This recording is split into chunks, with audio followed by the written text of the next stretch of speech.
Guys, you know I like to have fun with these video reports, but here in the opening minutes of Tuesday's video, I just want to clear up a misconception that's brewing out there in the general public and the media as well.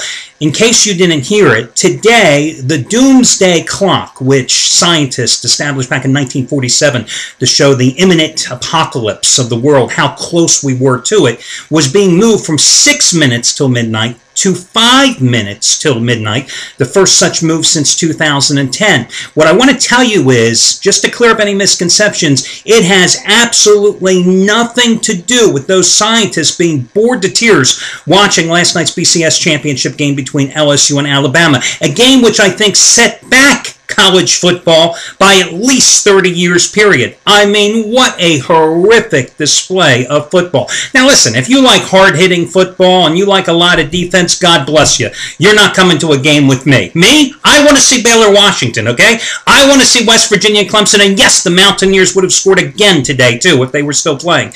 That game was atrocious last night. Now listen, you know, and I set the picture for you and painted the pretty picture for you, good or bad, yesterday. How I viewed the game, how it was a big play for me, how I was playing with profits, and I also told you it's just another game, 50-50 betting proposition, and it was a game that you have to play according to your own bankroll allocation, your own set of rules. You know, I can only tell you how I was playing the game in reference to the rating that I had on the selection. But I've got to be honest with you. When it was 6-0, I knew right then the game was over. And to be totally frank with you, I had a feeling the game was over when it was a 3-0 contest after LSU went 3 and out on 3 of their first 4 offensive possessions. And Jefferson, Jordan Jefferson, oh my God, what a horrendous game he had last night. But you know, here's the beautiful thing about it.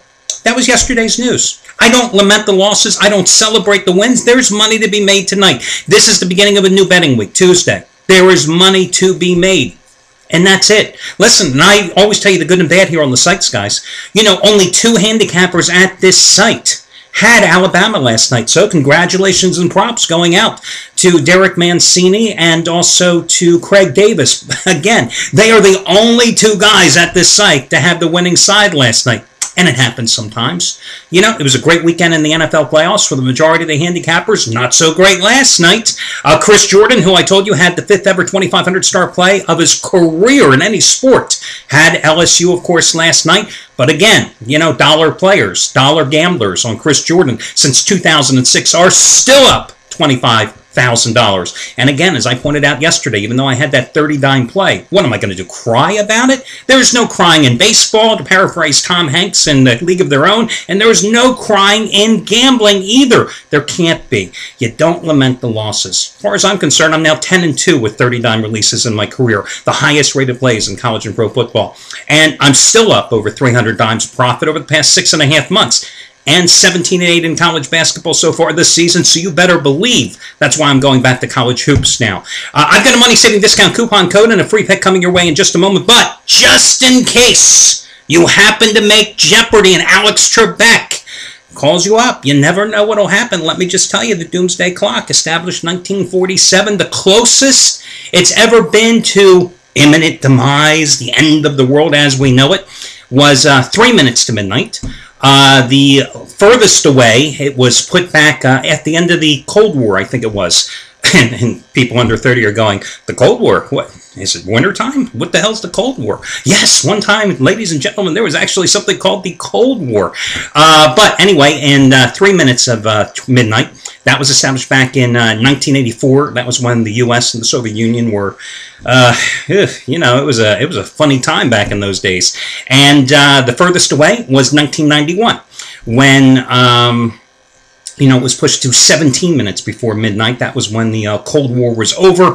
The United States and Russia, I guess it was called then, it wasn't the Soviet Union, Russia, were cutting their nuclear arsenals. So there you go. There's your history lesson in case Alex Trebek hits you up in Jeopardy. Guys, I don't want you to lose. I don't want you to be embarrassed. Your money-saving discount coupon code, let's go with AWFUL18. AWFUL18.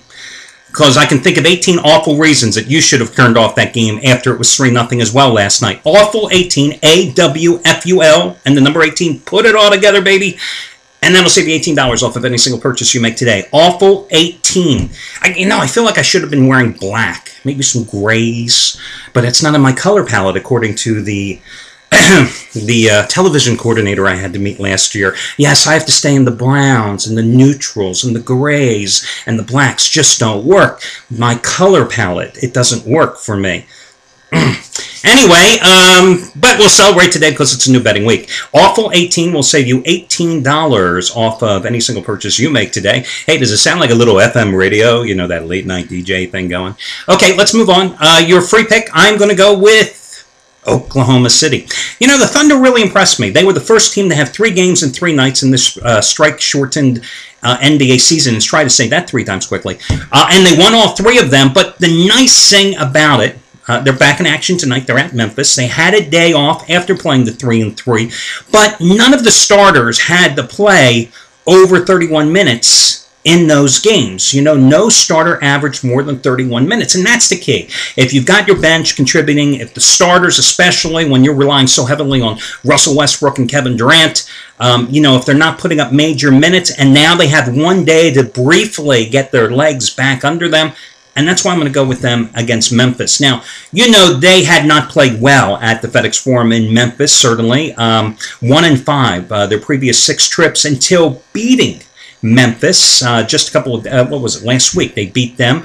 3rd game of the season, December 28th, 98-95. And that was a game in which Zach Randolph was still playing and healthy for the Grizzlies. Grizzlies, of course, lost Randolph for 6 to 8 weeks because of a knee injury, leading scorer and leading rebounder, of course, from a year ago. Now, in that game, Randolph had 24 points and 12 rebounds. Now, the Grizzlies went out and got Maurice Spites, I think is how you say it.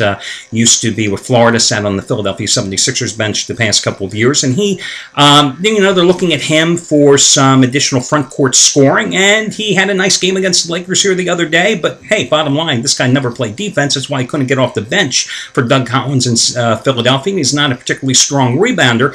And what does Zach Randolph do for you? You know, strong rebounder, decent defender, definitely being counted on for 24 points and 10 rebounds a game. So, they beat the Grizzlies in Memphis with Randolph in the lineup, despite the fact that Russell Westbrook had an absolutely miserable game in that contest. I think he went 0 for 13 from the field, finished with a career-low 4 points in that contest, even though Kevin Durant missed 6 of his first 7 shots before finishing up with a game-high 32. They still won that game. They've got the momentum. They're 8-2 so far this season. Memphis 2-2 since losing Zach Randolph. And listen, this is not a very good shooting team right now, Memphis. You know, they were out-rebounded by 19 in the Lakers' loss on Sunday. They're shooting a league-worst 20% from beyond the arc, 2 for 16 from three-point land against the Thunder last week. I'm only laying 3 points, so I like Oklahoma City in this contest. That'll do it, guys. Awful 18 is your money-saving discount coupon code, and I will catch you again, guys, on Wednesday.